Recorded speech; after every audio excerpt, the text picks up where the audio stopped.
Ayon kay dating Congressman Mike Defensor, hindi raw nagtatago si Orly Gateza tulad ng mga kumakalat na balita. Giit niya, si Gateza ay nasa ilalim umano ng proteksyon ng Philippine Marines dahil may banta sa kanyang seguridad.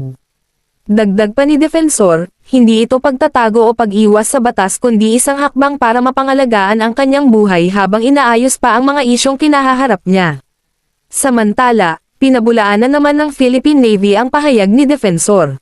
Ayon sa kanila, walang katotohanan na si Gateza ay nasa ilalim ng kanilang proteksyon. Nilinaw ng Navy na wala silang natatanggap na utos o opisyal na koordinasyon na nagsasabing sila ang nagbabantay kay Gateza. Binigyang diin pa nila na hindi maaaring gamitin ang pangalan o puwersa ng Marines para sa mga personal na interes o pribadong usapin.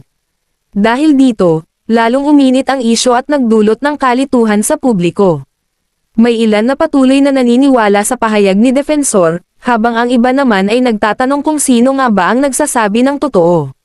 Sa ngayon, hinihintay pa rin ng marami ang malinaw na sagot mula sa magkabilang panig upang malaman ang tunay na kalagayan ni Orly Gateza.